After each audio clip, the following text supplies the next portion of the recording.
Well, thank you very much, Mr. Catering. It's a pleasure to join this session and to see so many friendly faces, some of whom I've met in previous meetings of the BRICS Business Council, like Mr. Ongkan Kawar. By the way, congratulations on your statement just now, sir. And thank you very much for your generous references to the New Development Bank. I wished I was in person in the beautiful city of St. Petersburg. I've been to St. Petersburg only once with my wife, and this was like 10 years ago. And we spent 5 days in the city visiting the wonderful Hermitage museums and knowing more about the history of the city and the glorious history of Russia. I think you pointed it out very well, Mr. Catering, in the sense that when it comes to BRICS, perhaps the New Development Bank is not only one of the most concrete, but one of the most successful outcomes. Because if you think about it, only 6 years ago, the institution existed on paper. And now the New Development Bank has projects in the four corners of the world. It is edging close to $30 billion in project approvals. So it's truly become a player. I like to say sometimes that 20 years ago, when the BRICS concept first emerged, it was only about the future of the global economy and how these nations would take up a bigger and bigger piece of the global GDP pie. It's what I call BRICS 1.0. But now with the New Development Bank and all of the institution process of bringing these five countries together, we have moved to BRICS 2.0. And once again, the New Development Bank is the most successful example of that kind of summoning of forces, of bringing together and pursuing common interests. So we've been in water, we've been in sanitation, we've been in clean energy, transport, smart cities, all of the most important sectors in which either infrastructure or sustainable development challenges are. We are there to help make a difference.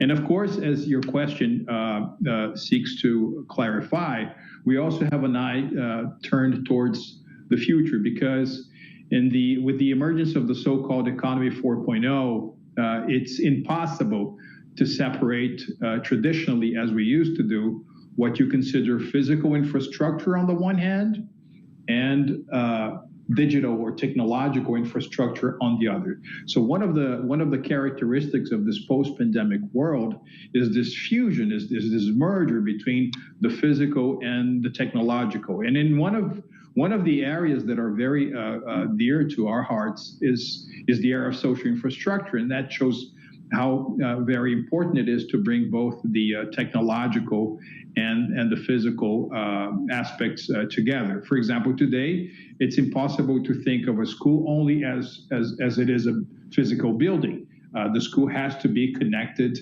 to the internet, it's got to be connected to Wi-Fi towers, it's got to be connected to some sort of device that will allow children to have classes both in person, but also online, especially given the challenges that we see are there with the pandemic. Same thing for health infrastructure. For example, the hospital building is not the only challenge, but also having the hospital building connected to some sort of early warning system that would allow countries to avert the negative effects of the emergence of another pandemic. So as we go forward, we want to make sure that these challenges are met through the contribution of our member countries, directed to our member countries, bringing in more private capital, having a bigger share of what we do directed to businesses. That's why we have recently adopted a new organizational structure at the New Development Bank that we're gradually implementing, that will have a very clear and a specific focus on projects that are directed to the private sector, to projects that do not necessarily count on sovereign guarantees, which will also demand from the New Development Bank a more complex set of tools to be offered to our partners. So there's this challenge in complexity, there's this challenge in sophistication that we are tackling here at the New Development Bank to make sure, once again, that we have the most modern financial and project solutions available to our member countries. One of the things that we are also pursuing as a priority here at the New Development Bank is membership expansion. We want to make sure that we extend the outreach of the New Development Bank globally.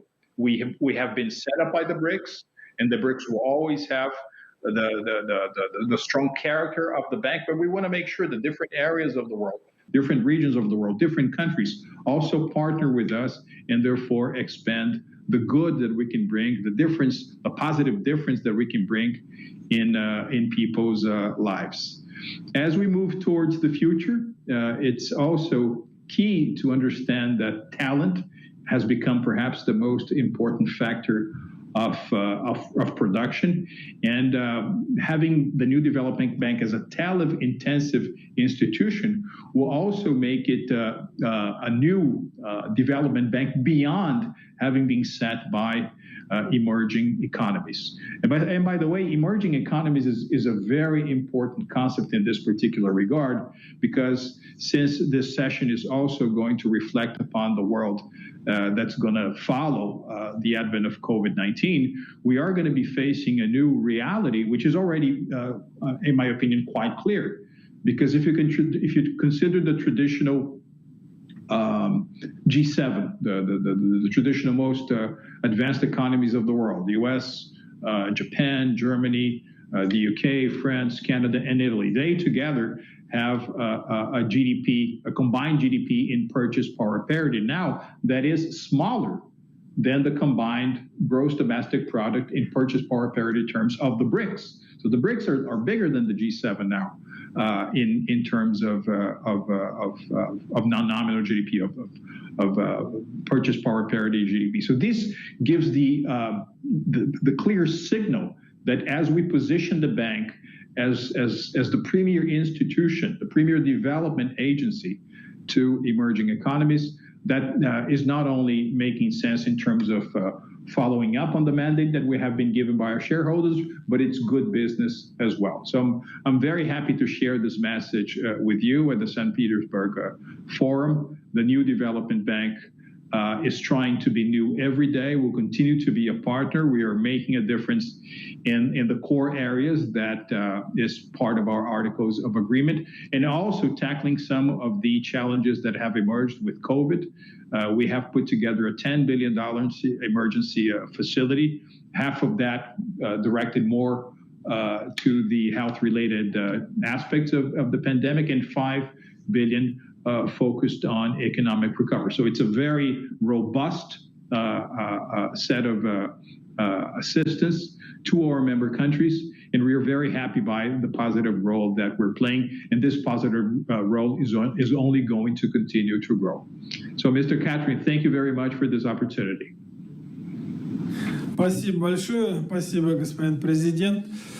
Yes, thank you very much. Thank you very much, Mr. President. On our side, we also wish you the fruitful, successful, productive work and future. There are many entrepreneurs, businessmen listening to us. We hope